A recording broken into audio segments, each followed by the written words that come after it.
হয় মোৰ নাম শ্ৰী জয়মতী দাস কি কম মানে মোৰ বিয়া হোৱা আমাৰ বিয়া হোৱা মানে হ'ল 30 বছৰ মানে হৈছিল 95তে বিয়া হৈছোঁ তেতিয়া মানে আমি গন্ধৰ্ব বিবাহ হ'লোঁ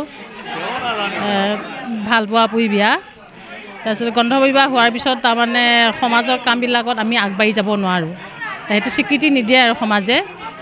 স্বীকৃতি নিদিয়াৰ কাৰণে বহুত বছৰ এনেকৈয়ে চলিলোঁ ল'ৰা ছোৱালীও ডাঙৰ হ'ল বিয়া বাৰু পাতিব লগা হোৱা নাই পঢ়ালোঁ শুনালোঁ এতিয়া চাকৰিও পাইছে বাৰু ডাঙৰ ল'ৰাটো এতিয়া সৰু ল'ৰাটো এবাৰ হায়াৰ ছেকেণ্ডেৰী পাছ কৰিছে তাৰপিছতে প্ৰাইভেট গাড়ী চলায় ভাল পালোঁ ভাল পাই বিয়া হ'লোঁ আহিলোঁ এতিয়া মানে আমি সামাজিক হিচাপে মানে বিবাহখন সম্পন্ন কৰিছোঁ আৰু এতিয়া কেনেকুৱাকৈ লগ পালোঁ মানে মই কলেজত গৈছিলোঁ কলেজত যাওঁতে তেখেতক দেখা পালোঁ তেখেতেও মোক দেখা পালে তেখেতৰ পচন্দ লাগিলে মোৰো পচন্দ লাগিল এনেকৈ কেইবছৰমান মানে তেনেকৈ ভালেই পাই থাকিলোঁ আৰু 2 বছৰ 1.5 বছৰমান ভাল পোৱাৰ পিছত তাৰমানে বিবাহেই হৈ পেলালোঁ আৰু মনে মনে ঘৰৰ পৰাই পলুৱাই আনিছে নাই সামাজিকভাৱে বিয়া হোৱা নাই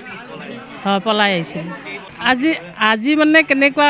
ভাল বেয়াটোতো বাৰু গোটেই জীৱন চলিয়ে গ'ল ভাল বেয়াৰ মাজতে কিন্তু এতিয়া মানে আমি সামাজিক কাৰ্যপন্থাবিলাকত আগবাঢ়িব নোৱাৰোঁ কাৰণ আমি গন্ধৰ্ব বিবাহ হৈছোঁ সামাজিক ৰীতি নীতিৰে বিবাহ হোৱা নাই এতিয়া সেইটো কাৰণে মানে ৰাইজেও মানে সহযোগ কৰিছে বিবাহখন হৈ লওক যিকোনো কামতে আগবাঢ়িব পাৰিব তেনেকুৱা আৰু কথা হয় আমি জানো এতিয়া গোটেইখিনি জীৱন গ'লে বুলি ধৰ আৰু কিছু আছে আৰু সেইখিনি সময় জানো আমি ভালে ভালে অতিবাহিত কৰিব পাৰোঁ ভালে কুশলে সেয়াই ৰাইজৰ ওচৰত আশীৰ্বাদ বিচাৰোঁ আৰু নমস্কাৰ পোনপ্ৰথমে আমি আজি কাঠপৰি মহাপুৰুষীয়া নামঘৰত আমাৰ কাঠপৰি গাঁও আজি আমি সমূহীয়াভাৱে এই নামঘৰত আমাৰ ইয়াতে গোসাঁই আহিছে তেওঁৰ উপস্থিতিত আমি আজি এই মহাপুৰুষীয়া নামঘৰত আমাৰ 10 গৰাকী কন্যা আৰু দৰাৰ আমাৰ বিবাহ হেৰি কৰা হৈছে তাৰ উপলক্ষে ধৰক আমি আজি নতুন মোৰ পত্নী শ্ৰী প্ৰতিভা দাস আমাৰ 1 মাহ হ'ল আহি আজি এতিয়া এই নামঘৰত আমি একেলগে সমূহীয়াভাৱে বিয়াখন পতাৰ কাৰণে আমি নথৈ আনন্দিত হৈছোঁ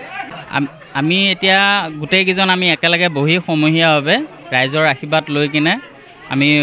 হোম তিথি যি বিধি বিধান মতে আছে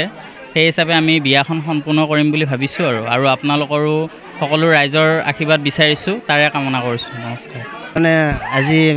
বিয়া সমজুৱা বিয়া হিচাপে 10 জোৰা মানে বিয়াৰ প্ৰাৰ্থী হৈছোঁ তাৰপিছত গোসাঁইও আহিছে আমাৰ লখিমপুৰ নাৰায়ণপুৰৰ পৰা তাৰপিছতে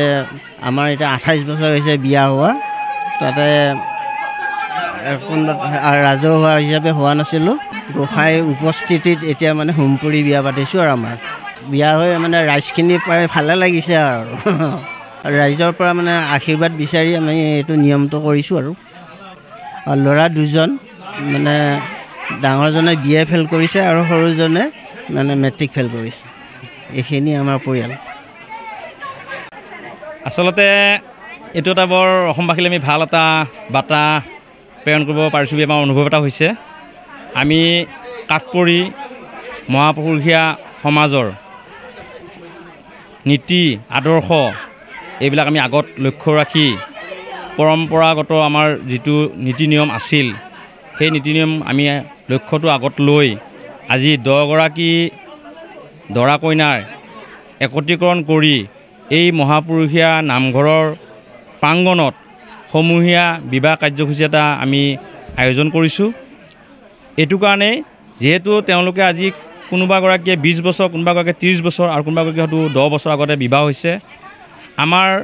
এই সমাজখনৰ এটা ৰীতি আৰু নীতি আদৰ্শ এটা জড়িত হৈ আছে যে পৰম্পৰাগতভাৱে তেওঁলোকে অবিবাহিত হৈ থাকিলে কিছু ক্ষেত্ৰত তাৰমানে এটা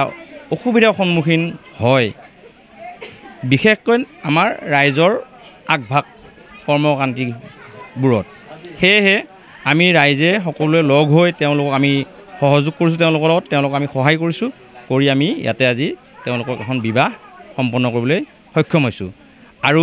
এই বাৰ্তাটো আমি গোটেই অসমবাসীলৈ প্ৰেৰণ কৰিব বিচাৰিছোঁ আপোনালোকৰ চেনেলৰ জৰিয়তে যে এনেকুৱা এটা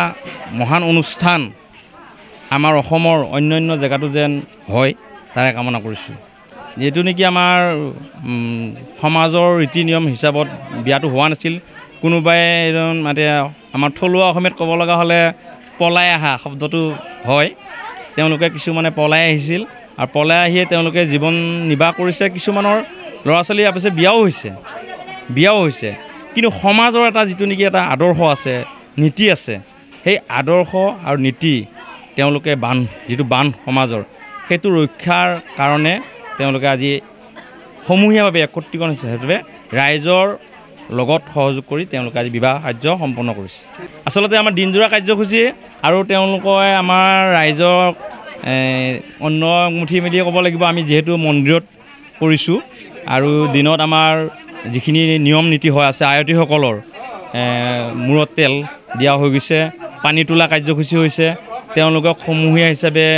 আমাৰ মাহ হালধিৰে তেওঁলোকক গা ধোৱা হৈছে আৰু গা ধোৱা হৈ তেওঁলোকে আমাৰ ভগৱান শ্ৰীচৰণত মানে